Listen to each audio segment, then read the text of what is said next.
Welcome back, dear friends, to part 2 of the folklore and strange superstitions of the Hares. In part 1 we learned of folklore from around the world and in history. We heard tales of tragedy and touched a little on the witch hare mythology. In this second episode of this very large subject for such a small animal, we are going to learn about fairies and hares, and the Tinner's hares, of the names of the hare, and witches. Of course there are witches, because hares sometimes are not simply hares at all. And what the heck is a milk hare? Come with me now as we climb over the rocks and into the woodlands and through the meadows to find out more about the folklore of hares.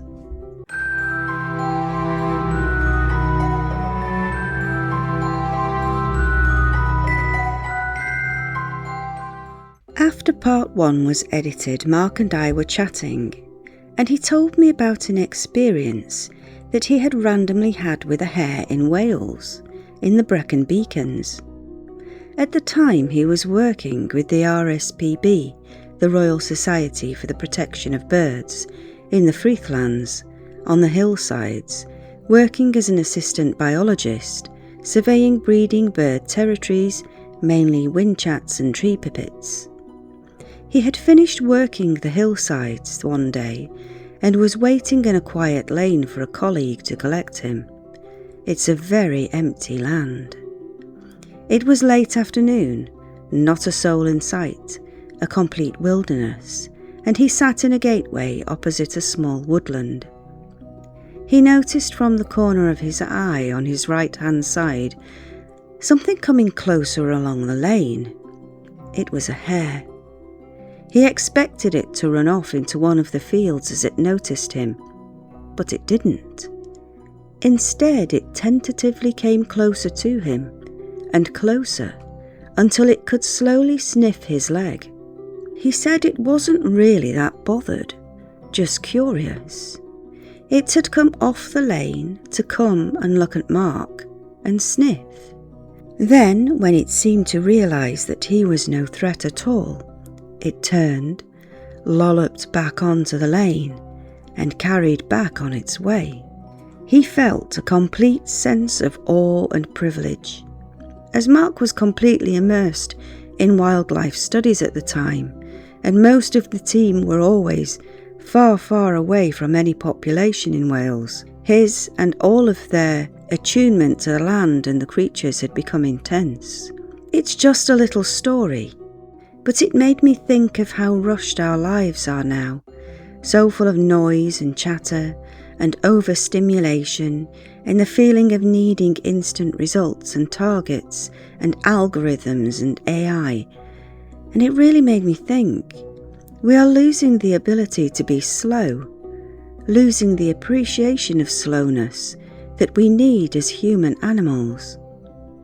So while you sit and enjoy our episode of folklore today, relax, be slow. Your time is precious and valuable and belongs to you.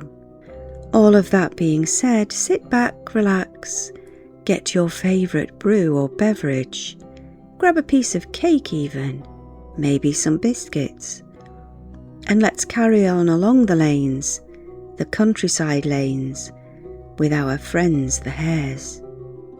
In the Middle Ages, in the 13th century, a poem was written giving 77 colloquial names for hares, and some of these were used as insults.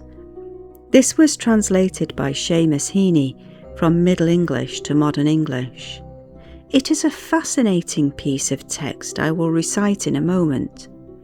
In this era we find that although seen as an animal of bad luck and possibly even evil, to carry a preserved foot of a hare in a pocket would attract good fortune and keep toothache away, as I have told you before. And so to our peculiar poem, which was apparently written in the late 1200s by a family living in Shropshire, an English county close to the Welsh border.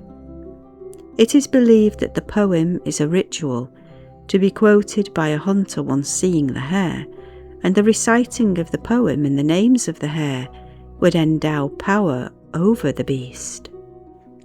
In a way, this reminds me a lot of the scene in The Hobbit by Tolkien, where on meeting Smaug for the first time, Bilbo uses the name Barrel Rider for himself. Was this an intentional piece of protective magic? After all, we see time and time again in fairy lore and folklore and fairy tales that to know the name of a fairy creature, such as in Rumpelstiltskin, that this true naming breaks the evil spells and also gains power over the holder of the name. And so the poem tells us, the man the hare has met will never be the better of it, except he lay down on the land what he carries in his hand, be it staff or be it bow, and bless him with his elbow, and come out with this litany, with devotion and sincerity, to speak the praises of the hare, then the man will better fare. The hare, call him Scottart, big fellow, Bouchart, the O'Hare, the jumper, the rascal, the racer, beat the pad, white face, funk the ditch, ass. The Wimount, the Messer, the Skedaddler, the Nibbler, the Ilmet, the Slabber, the Quick Scot, the Dew Flirt, the Grass Biter, the Goybert, the Home Late, the Do the Dirt, the Starer, the Woodcat, the Purblind, the Furze Cat, the Skulker, the Bleary-eyed, the Wall-eyed, the Glance-aside, and also the Hedge-springer, the Stubble Stag, the Long Lugs, the Stuck Deer, the Frisky Legs, the Wild One, the Skipper, the Hug-around, the Lurker, the Race the Wind, the Skiver, the Shag the Hare, the Hedge Squatter, the Dew Hammer, the Dew Hopper, the Sit Tight, the Grass Bounder, the Jigfoot, the Earth Sitter, the Lightfoot, the Fern Sitter, the Kale Stag, the Herb Cropper, the Creep Along, the Sitter Still, the Pintail, the Ring the Hill, the Sudden Start, the Shake the Heart, the Belly White, the Lambs in Flight, the Gumsucker, the Scare the Man, the Faith Breaker, the Snuff the Ground, the Baldy Skull, his chief name is Scoundrel, the Stag sprouting a swayed horn, the creature living in the corn, the creature bearing all men's scorn, the creature no one dares to name. When you have got all this said, then the hare's strength has been laid. Then you might go faring forth, east and west and south and north, wherever you incline to go, but only if you're skilful too. And now, Sir Hare, good day to you, God guide you to a how do you do. With me, come to me dead, in either onion, broth or bread. Okay, so superstitions about hare are many and vast, and I cannot possibly tell them all. And so I have chosen some that we found the most interesting. As we have learned, there was a belief that hares were hermaphrodites, and surprisingly this carried on until well into 1800s in farming communities, the belief that hares were male one month and female the next, and so on. And so this is how they were able to produce so many leverets. Many country folk also believed that hares could spring back to life. Hares with their huge back feet and muscular thighs can stand quite easily on their hind legs, which is very eerie to see, and no wonder many folk thought that they were humans, witches, or fairies in disguise. They can also give a cry so human sounding that it raises the hairs on the back of the neck. And I find this true of the eerie scream of foxes that vixens make too. No wonder people worry they might be cries for help from people in distress. Hares are one of the animals that can get the zoomies, running randomly in circles for no reason other than bursts of energy, and because of this, countryside folk believed that if they saw one running clockwise, it was good luck, but obviously anti-clockwise or widdershins, this would bring bad luck, especially if your house was in the middle of this widdershins hare course. And hares are harbingers of fire to farms and homes. This might be because as very shy and timid animals, they will hide when in danger, in the wheat and cornfields if they are there, hunkering down until they have no choice but to finally break cover and flee. So obviously if a stubble field was being burned for the next crop to be planted and a hare jumped out, or a crop took fire due to the intense heat of the sun and the hare appeared, it was only natural that our more innocent ancient folk believed hares had brought the fire or were a warning of it. In some communities, the new month tradition of saying white rabbit also has a hare superstition. On the last night of the month, in this case, to say rabbits, and in the morning of the new month the day after, to say hares. Although it has been recorded by folklore collectors the opposite way round as well. In Cornwall, hares appearing among the little fishing boats anchored on shore while warning of severe storms and to stay home, leave the fishing for another day. The same if a fisherman should come across a hare on his way to work. A once popular saying was recorded in 1875, hare before, trouble behind, change ye, cross and free me. This quote was used to clear any bad luck that an unfortunate person believed was being attracted to them. The brown hare is most often associated with bad luck, internationally as well, but black hares are good luck and white ones bring them most good fortune. A hare running along the lane is warning of a fire coming your way. Thankfully, this did not happen when we drove very carefully behind our very special hare friend that strange dark night. In farming communities, hares were highly associated with harvest time, and a final sheaf of corn would be left as long as possible for the hare, so that it could hide. This leaping hare, if there should be one, would bring immense good luck and was known as putting the hare out of the corn. Late harvesting farmers were told by those already finished that they had been sent the hare. Interestingly, in a nod to witchcraft and the shape-shifting goddesses, this tradition is interchangeable with the Cailleach instead of the hare. The Cailleach is the goddess of winter and one associated with witchcraft, also known as the hag. So an interesting link here between hares and witches and harvest time. Irish sufferers of rheumatism would wear a dried hare paw around their necks on May Day at Beltane to help cure them and also as a cure for cramps, and a left paw would apparently prevent arthritis. Honestly, I think I would still rather have my arthritis, to be honest. Sailors and fishermen, despite the abject fear of even mentioning a rabbit or a hare on board ship, would happily carry a hare's foot for good luck. I presume this was when they were on shore. These dried feet were also used to brush the faces of newborn babies to prevent fairy kidnappings and ward off evil energies and creatures. The great writer Oscar Wilde, of proud Irish heritage, was brought up in Ireland, and his father Sir William Wilde recorded about rural farming traditions and the Irish hag hares at Beltane, when the veil is very thin between the worlds and magic is around.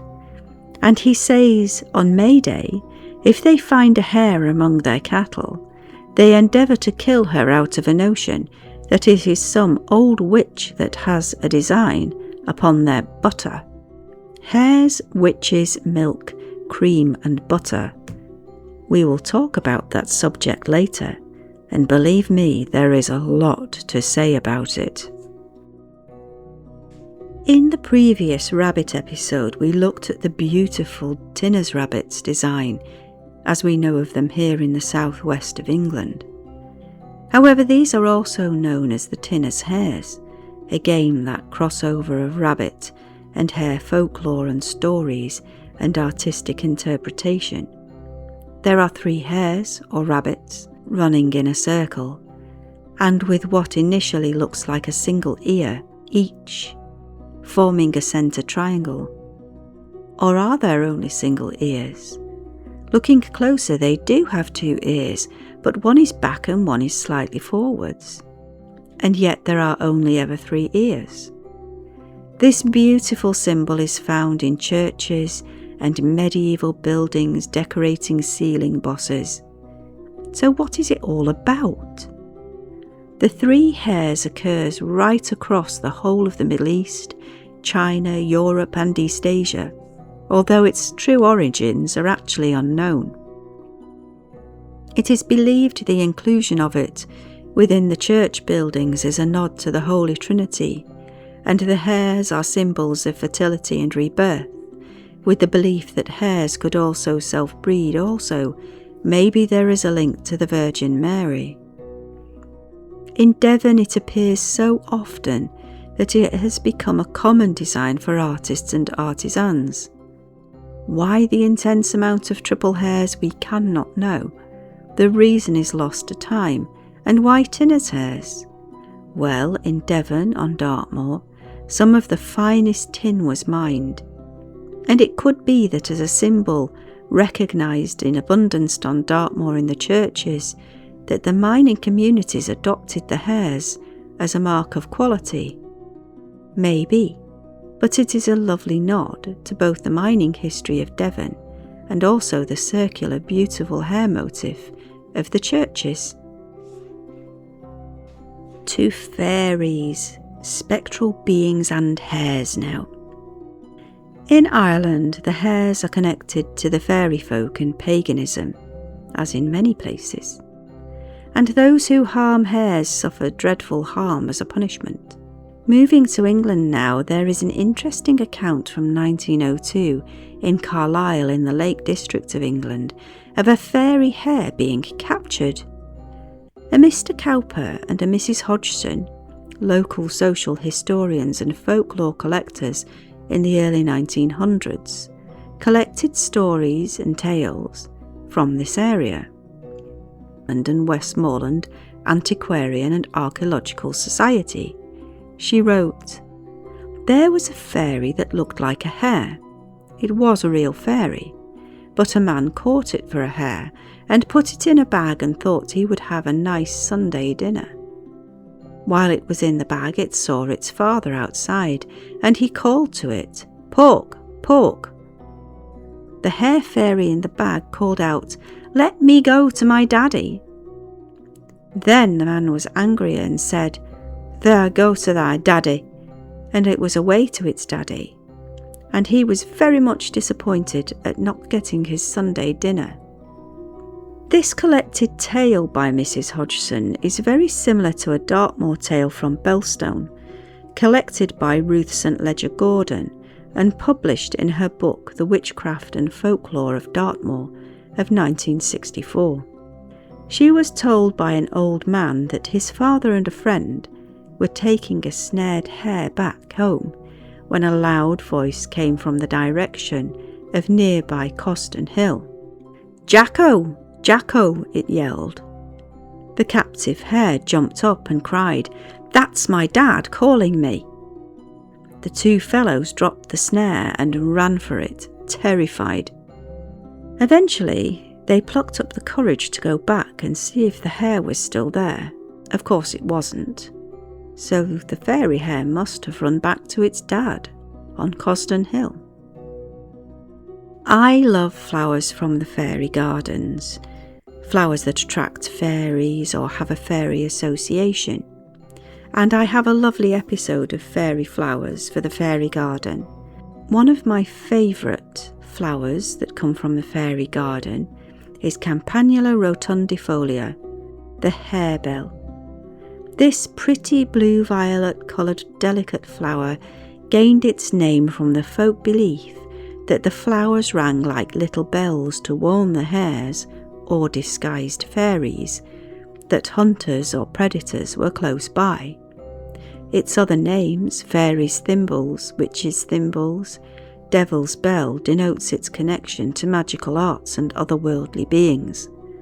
This fairy connection meant that the harebell as a medicinal flower was largely left alone in case the fairies or witches or hares were offended and wanted their revenge. Another account is from an area of Devon known as Heathfield, near the town of Tavistock.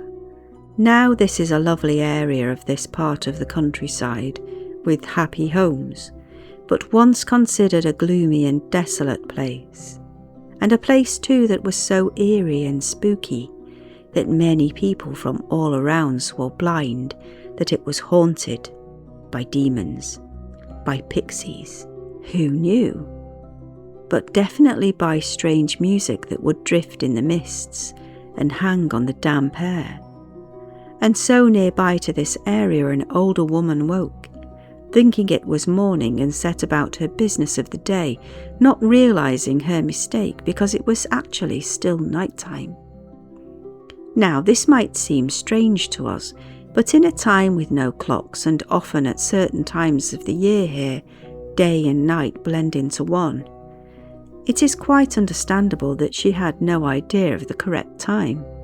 And so she set off on her horse with panniers, on her way to market.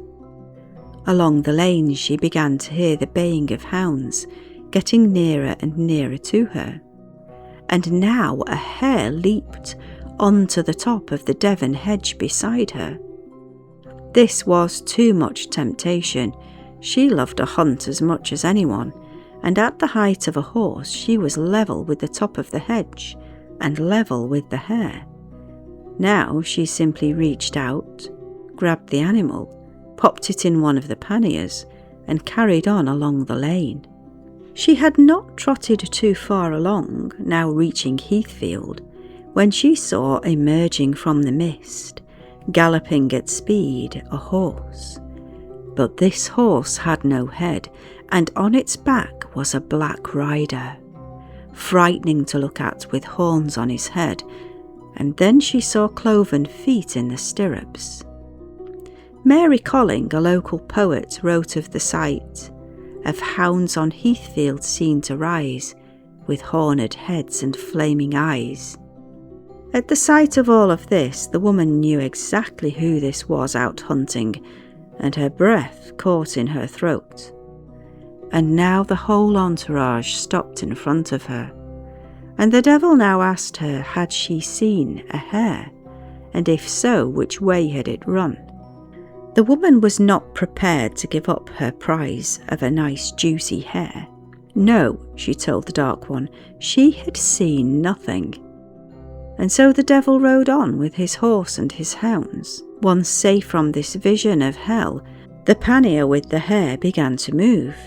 She opened it, and was astonished to find a beautiful young woman there, all dressed in white. This pale woman explained to her that she was not of the human earth.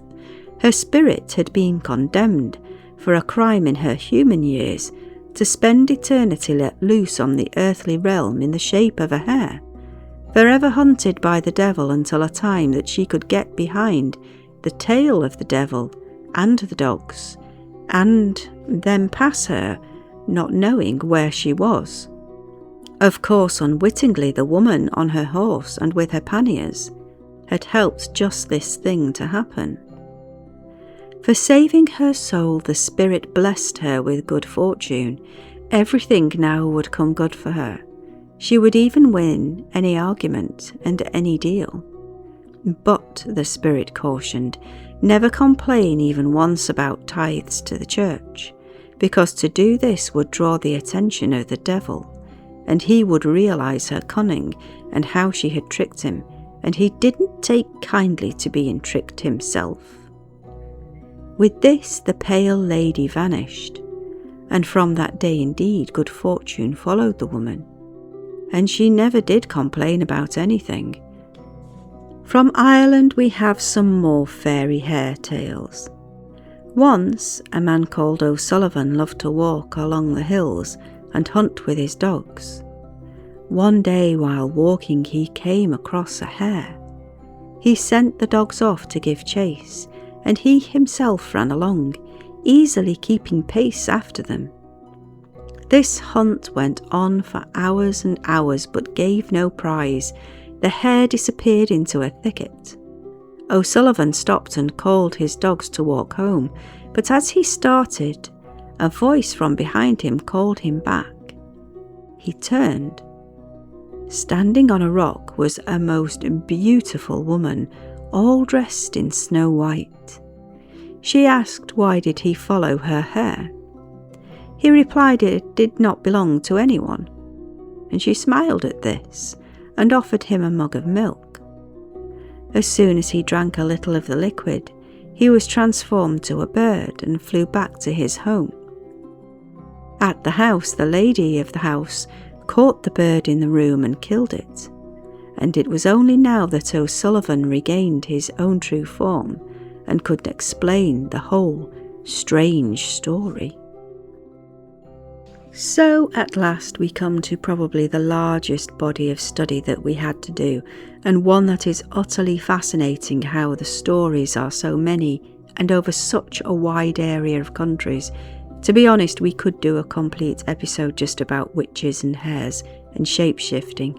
I don't know, maybe we will one day, but for now we have chosen some of the most interesting stories that we could find that explain the peculiar and lasting connection between witches and hares. In the 1500s, the fear of witches took a hold, a mass hysteria bringing persecution of thousands of men, women, children, even animals accused of witchcraft. This became a national paranoia here in Britain, and it also served many people very well, and of course it spread across the seas and across the oceans. Those who had feuds with other families or family members, who had claims on the wealth or property of others, they used witchcraft as the perfect excuse to rid themselves of this trouble. The poverty-stricken, the disabled, those targeted as worthless people, folk healers and midwives, the elderly and vulnerable. Again, they used witchcraft to rid themselves of these members of society. A word in the right ear, a cell filled with filth and no human dignity, a trial set up, torture and humiliation in public, and finally the sad end of it all. It was a disgrace, a national disgrace and a disgrace of so many other countries. These poor people were the victims of psychopaths and evil people, and it was during this time that a whole folklore of witches grew, and one of these beliefs was that the witches could change their shape, and the animal they preferred was that of the hare. One of the main reasons witches would shapeshift was in order to steal milk, cream or butter, and the tales have a common motive. The hunters chase down a hare, the animal is injured, the hunter returns home or follows the injured animal.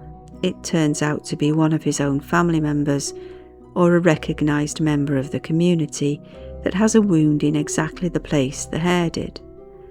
And there is a lot in common with werewolf folklore in this. There is even the belief told by some folklorists, including Patricia Monaghan, that a silver bullet would bring about the revelation of the identity of the witch hare. During the reign of psychopathic King of England Henry VIII, rumours spread that his wife Anne Boleyn was a witch. As we know, she lost her head so her mad husband could marry another. So many rumours were cooked up about Anne, and she had no chance really. Her ghost is said to haunt the parish churchyard of her youth in the shape of a supernatural hare. To some documented cases now of witches, well, the people accused of being witches.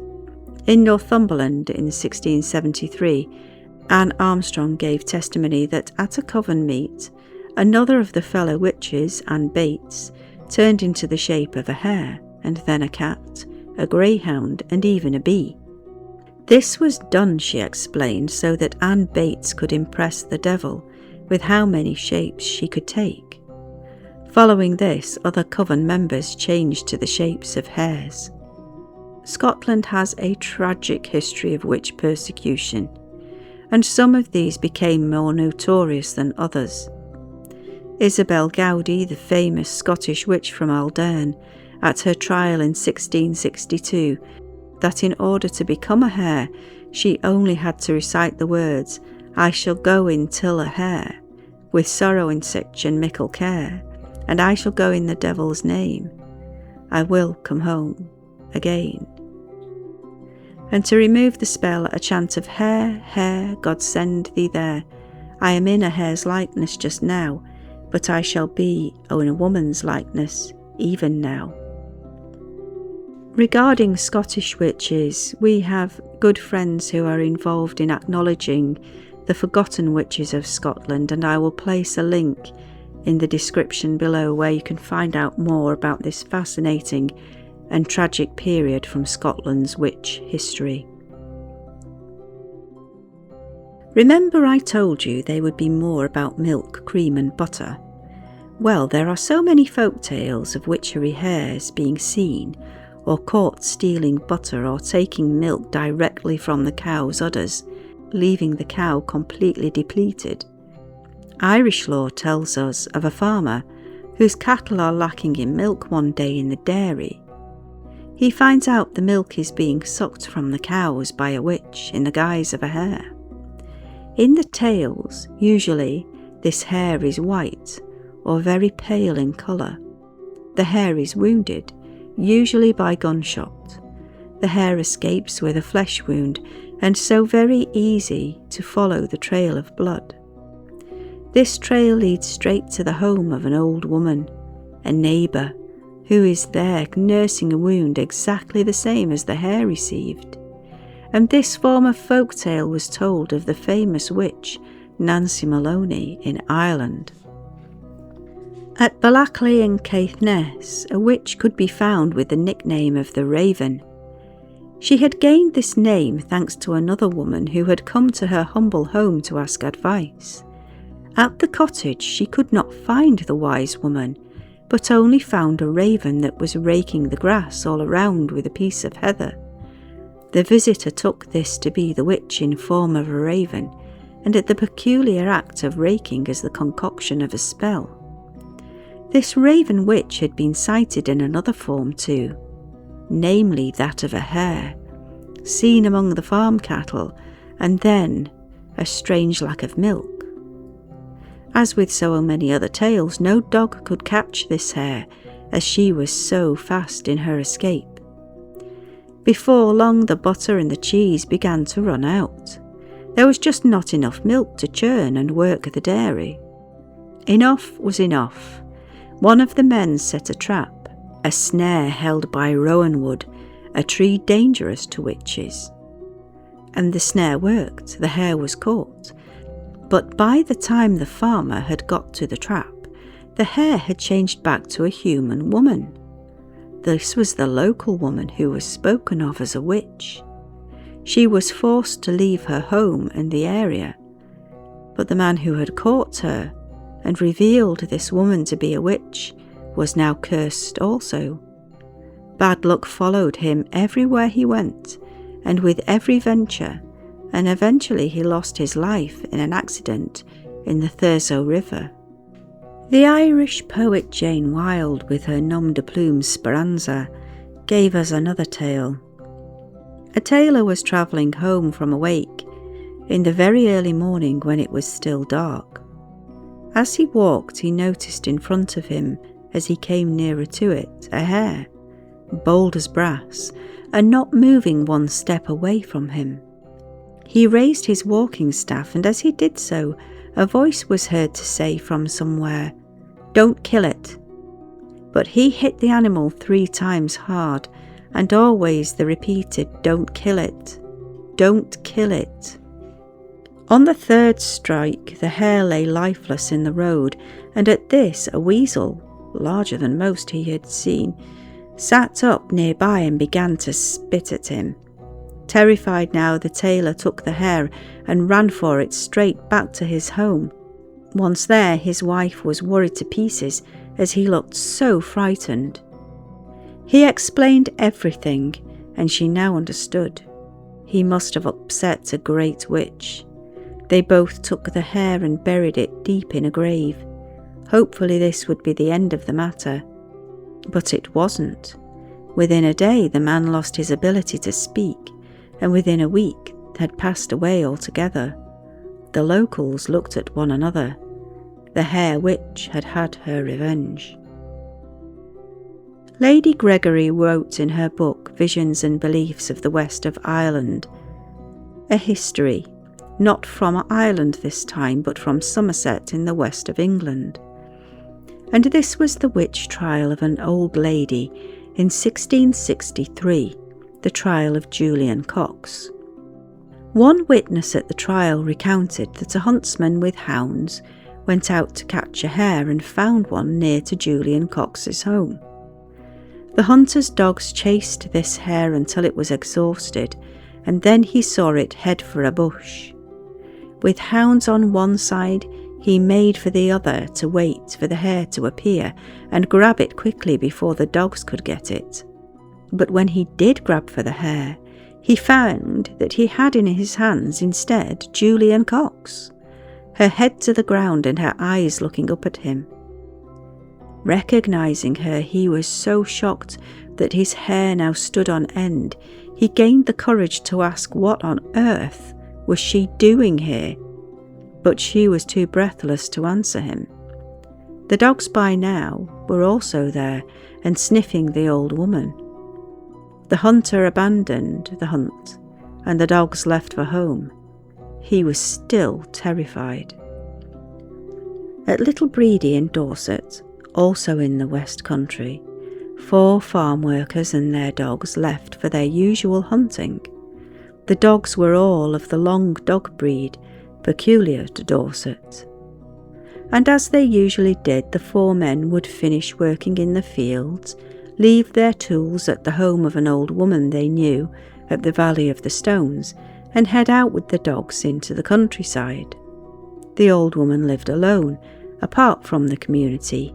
She was ancient, very mysterious, and this had led to petty-minded gossip to talk of her being a witch, blaming her for anything that went wrong. And yet there were many too who would come to her home under the cloak of night to ask for help with healing or wise advice. The 4 farm workers rarely saw the old lady when they dropped off their tools as dusk was coming in, but as a token of thanks they would always leave a loaf of bread just for her. One of these evenings the men saw a prize to hunt indeed, a pure white hare.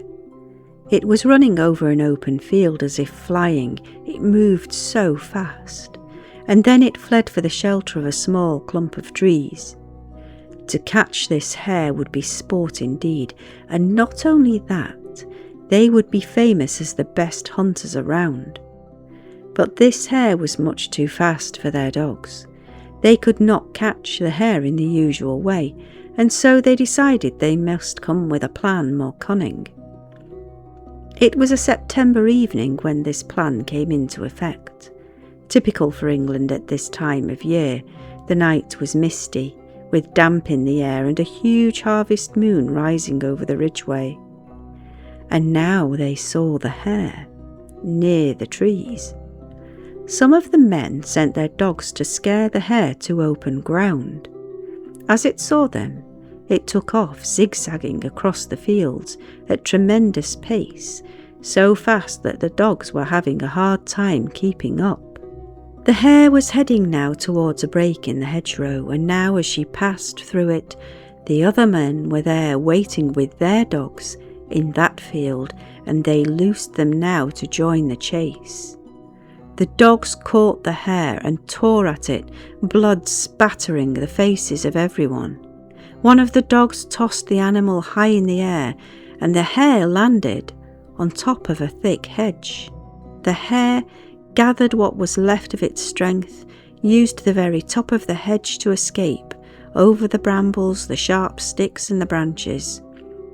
The hunters set their dogs out to sniff for the hare, but they could catch no trail at all, and so thwarted once more, they called the dogs back. The hare had escaped again. Back to the cottage of the old woman then, and gather their tools. But as they came close, they saw the door was slightly open, and there on the floor of the room was the old woman, blood-soaked, crying in pain. Guilt and fear now gripped the four men. They reached in, took their tools as fast as they could, and left. The youngest man, though, he looked back at the old woman. She was still alive, but was very, very frail. He brought a blanket, wrapped her in it, and lifted her to her bed, and then gently gave her water to sip. The other men gone now, the young man stayed watching her all night long. As light started to creep in the room in the morning, the old lady began to stir. With shallow breaths she directed the young man to jars of herbs and gave him instructions of how to make a healing potion. He also made up the fire and ran to the village to buy some food. 2 weeks he stayed at the cottage caring for the old lady, who eventually gained her strength, and from then on the men of Little Breedy never hunted for the white hare again, and long after the death of the old lady, folk would still go to the Valley of the Stones to see, could they catch sight of a now ghostly white hare. A tale now from the borderlands of Devon and Cornwall, although this tale also has a mirror closer to Dartmoor.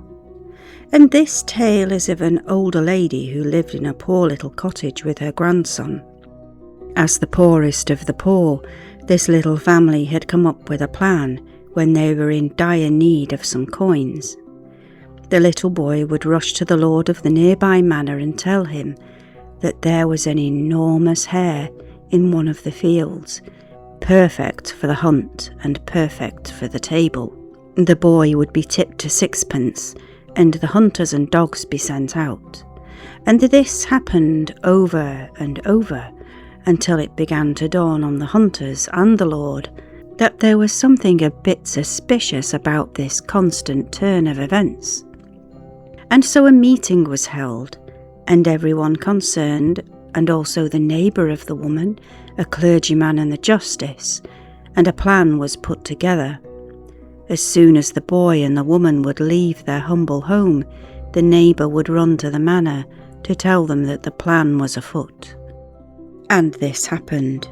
The dogs were set out on the hunt, and the whole hunting party started out. The boy, of course, was already on his way to tell the lord that there was the beautiful hare. But now he came across the hunters, already in the fields. Panicked, the boy turned to run, and as he did, he shouted for his grandmother to run for her life. And run she did, but in the shape of the hare, straight to her cottage and through a hole in the door just wide enough for her hare's form. The hunters were now at the door as well, and the clergyman and the justice had joined them. Once the authorities were there, the hunters were allowed to break down the door, and this they did, and they rushed to the bedroom of the woman. And here they found her panting hard and covered in cuts and bruises. They threatened to bring up the dogs, and she confessed that she was indeed the hare. Her grandson begged for mercy. He had no one else to care for him. The party relented and left her after giving the woman a whipping. Sadly, though, this reprieve was only brief. After some time she was arrested as a witch and lost her life as part of the persecutions. In West Cork there is the tale of the white hare. This hare was known to live in a druid's abandoned fort in the area of Ravula, near Drina. The locals knew this hare was really a witch. The landowner upon which the old fort lay had milking cattle there, and one day his wife was milking in the fields and a hare crept to a bucket of fresh milk, and before she could do anything about it, the hare had nearly drunk the bucket dry.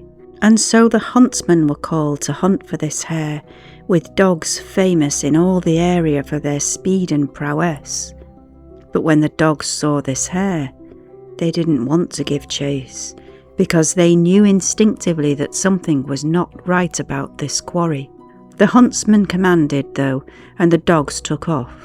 It was a long and difficult chase, over the worst terrain, but eventually the hare leaped over a river and into a rough field where it vanished. The dogs, hunters and horses searched all of this field, but found nothing. The only place that they had not searched was nearer to the river, a stretch of reeds and rushes. They approached this, and a huge bird flew from there and crossed back over the river and landed on a small mound.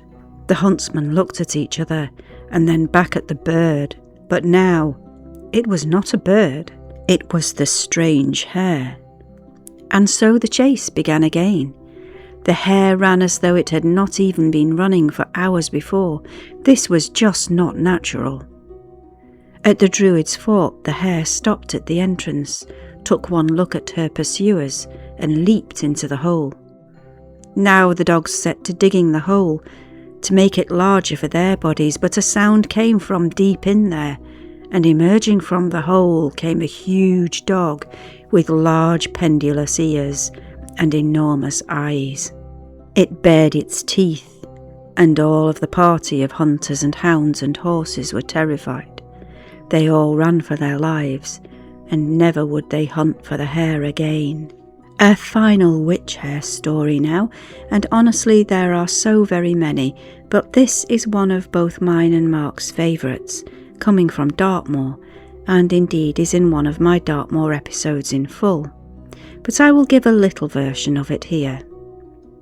On Dartmoor is a strange clump of rocks. Well, in all fairness, the whole of the moor is full of strange clumps of rocks, but this one, well, it has a strange name, and an equally strange shape, and a strange tale to go along with it. This place is called Bowerman's Nose.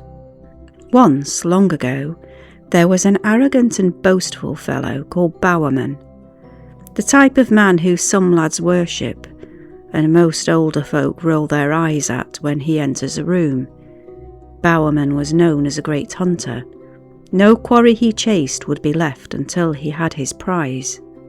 One of these days of hunting he was in hot pursuit with his hounds chasing a hare. Over a lot of this part of Dartmoor he followed this animal, and all the time his hounds were baying and snarling. He came to a copse of trees, and the hare leaped for the shade and hopefully safety. Bowerman and his dogs leaped in too, and right into a ritual circle, a ritual being carried out by some of the local witches. The hare was nowhere to be seen, although one young woman was panting heavily. The women protected their circle and each other, and started shouting at Bowerman to clear off. He threatened them, sending his dogs in and among their private space, disrespecting all of them, pushing and shoving and swearing while looking for the hare, or who had the hare. Eventually he had had enough. He scowled at them all and called his dogs to heel. He left the trees and strode back to the open moor.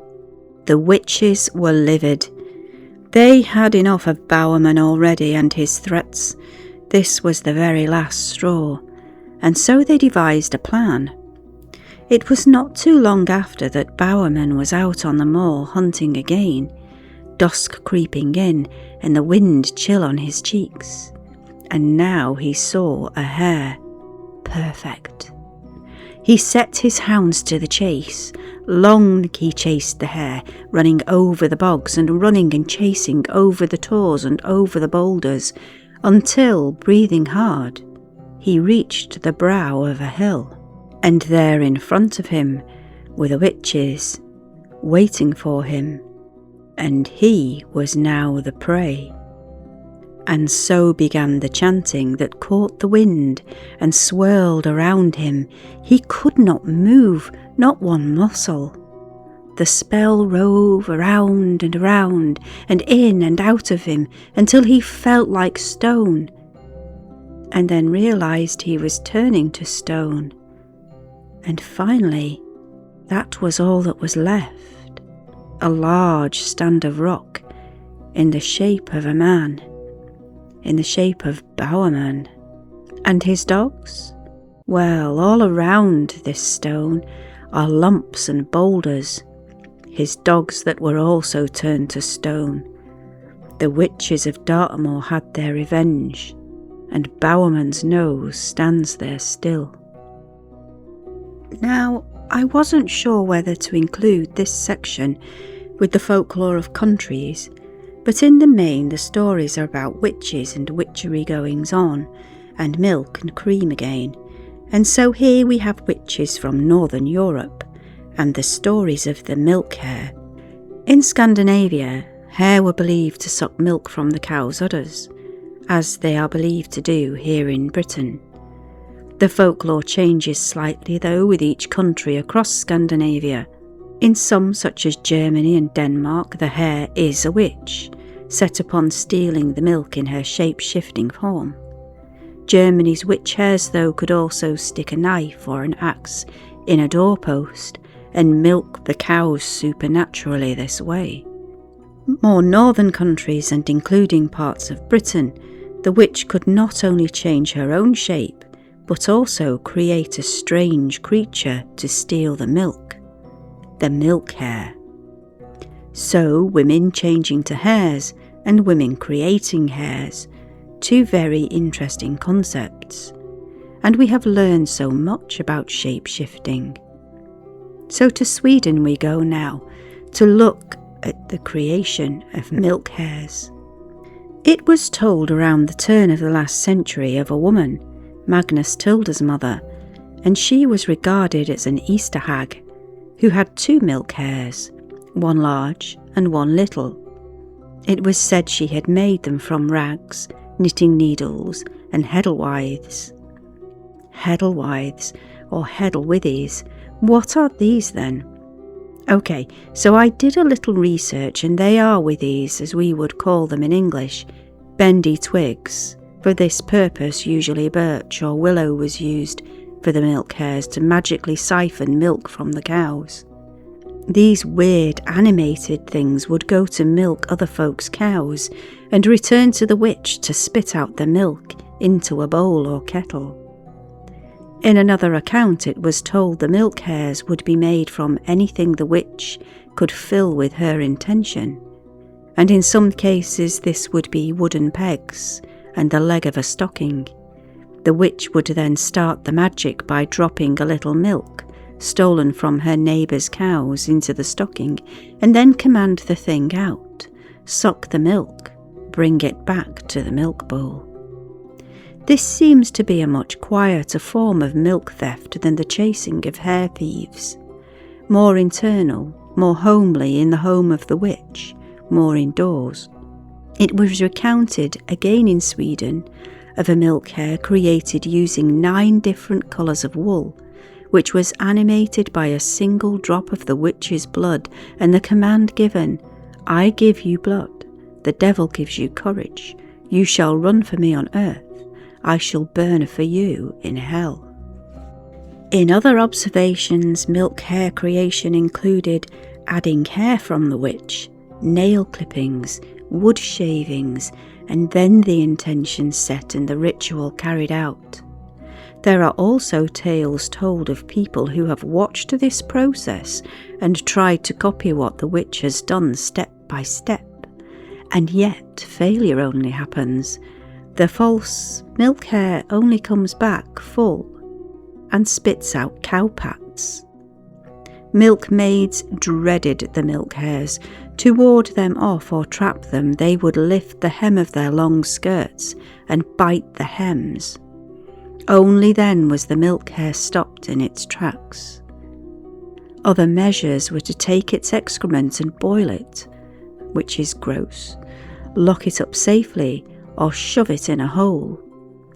The witch it belongs to will then appear to rescue her milk hare, and now the actual culprit could be caught and receive a punishment.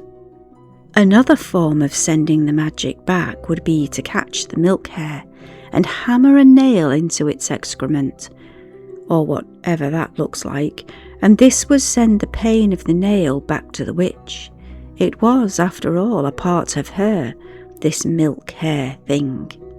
Other folklore of the milk hare tells us that once a witch dies and is buried, any milk hare creation she has will follow her into the coffin, so they can never be parted. And should the milk gathered by the milk hare be burned, or the milk hare itself caught and beaten, the witch will feel these same things. Butter churned from the milk that hares collected will bleed.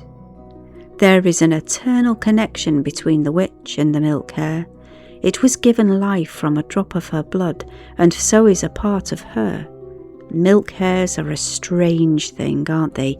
Creepy creatures made of rags and needles, hair and a drop of blood. And I am starting to feel a distinct need to sculpt one.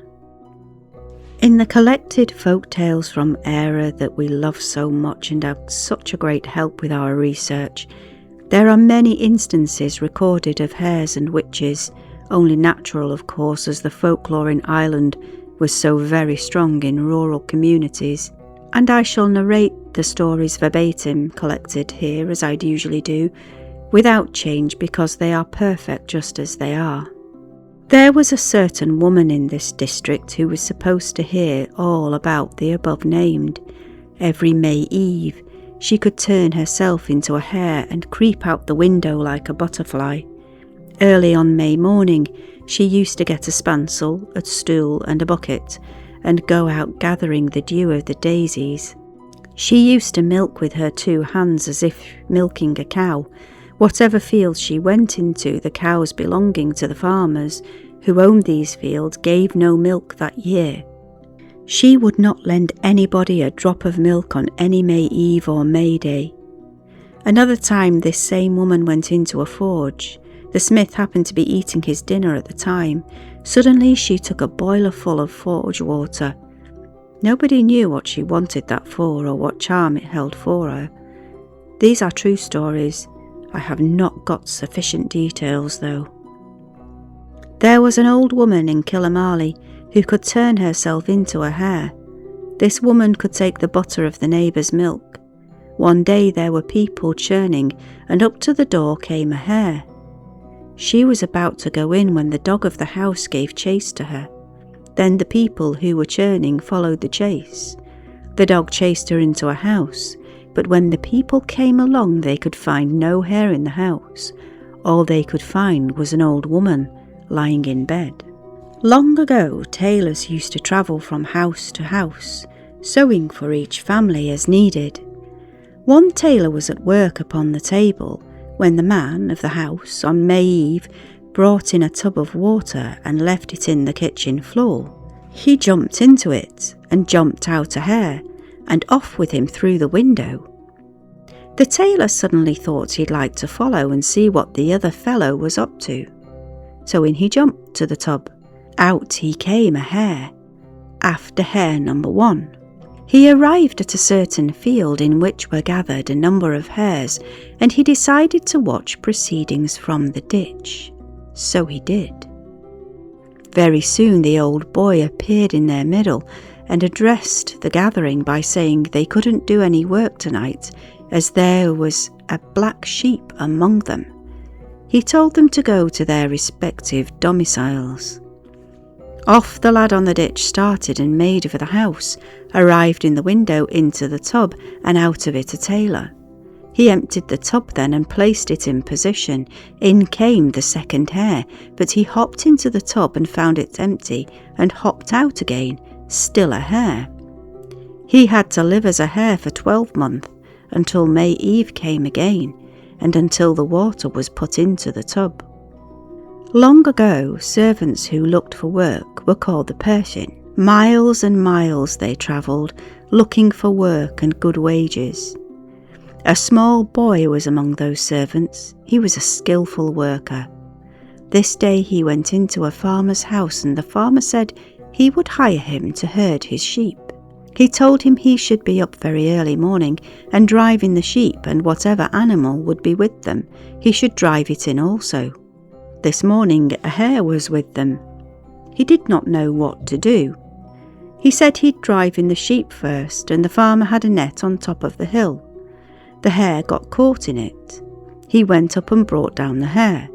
The farmer was very pleased, and he told him to kill and cook and prepare it for the following day's dinner. Next day he was cutting it on the table, and it changed into a ghost. They got terrified, and the farmer died in 3 days afterwards. In Lisson Hall, a place not far from Nannar, the dogs gave chase to a particular hare which surprised the hunters very much. No matter how often the hare ran breathless before its pursuers, it found a safe retreat in an unknown place. The huntsmen proceeded to trace the place where the hare had found his escape, and having set watch for a long time, they saw the hare entering what seemed to be a ruined house. In order to satisfy their curiosity, they peeped in through an opening and saw an old woman before a turf fire. As they saw no hare, they came to the conclusion that the hare had turned into an old woman. Briefly now we come to hares in popular culture, just a few of them that we could remember. Of course we have a tortoise and a hare reminding us that slow and steady wins the day, and from Alice's Adventures in Wonderland we have the utterly bonkers but brilliant Mad March hare. From my childhood, and Marc's childhood is a weird creature, and honestly, looking at this puppet, it's no wonder so many of us brought up through that era are called the haunted generation. I am, of course, for anybody English who recognises what I'm talking about, I'm speaking of Hartley Hare from Pipkins. Surely this is the most badly thought out puppet for kids, and with a voice like the brilliant Terry Thomas. Nightmare fuel indeed. In films, I have to give a nod to the original Wicker Man film, with the fabulous Edward Woodward as the constable and the very sinister Christopher Lee as the Laird of Summerisle. This film, if you love folk horror and haven't seen it, find it and watch it, because it is perfection of the folk horror genre and packed full of symbolism that you see more and more on each watching. And Hares features heavily in this film. Well, I'm not going to give any spoilers. If you know, you know, and if you don't, you are in for a real treat. Hares appear in many books, such as his Dark Materials series by the genius Philip Pullman, and nut brown hares too. And in Japan there are ruby jewel pets, and in Denmark Kesper who herded the hares.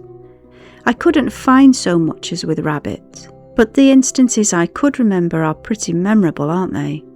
As with bunnies, please add to our pop culture classic Hares. I loved reading your editions, and both of us learned so much, and we did follow up on research on who all these amazing rabbits are, so let's have some amazing hares that you know as well, please. Okay pals, once again we have reached the end of an episode, and I hope you have enjoyed the hares today as much as we have researching them. Beautiful, gorgeous creatures, aren't they? And time now, I'm very sorry to say, to plug all of the things that we have to do each episode. So dear friends, please like and subscribe if you liked and you haven't already, and hype if you can. I think that's a thing now. To find out more about Marc and I as artists and writers, we have websites where you can find all of different works that we do, and those are in the description below. From me you can buy pretty things, all the things that I create that all have a folklore theme. Marc has his artwork on a variety of things, and a really neat Patreon where for free he shares more of our lives behind the scenes and life as an artist, and for paid tiers has sneaky peeks of him working, things he is finding inspirational in books and in his work research, more deep dives into folklore and myth and art, And we'll also eventually be doing mini originals, which are Accio-sized, and occasional prints and things for certain Patreon levels of support. Absolutely everything is in the description. Apologies, I'm so sorry, but we do have to add this bit in. YouTube is one of the ways we make a living, and we have very demanding cats and 2 dogs who expect a level of lifestyle. We always promised the best we would give them, our little rescues and our vagabonds, and all your support is helping us be able to do just that. So they and we are all eternally grateful for your support. Even just listening and watching, thank you so very much. We're very humbled by all of our followers and all our watchers. And so, dear pals, as I always say, take the greatest care of yourselves, dear friends, brightest of blessings, and remember, don't you play with the fairy folk now, or join the witchery hares, or you might end up in one of my folk tales yourself.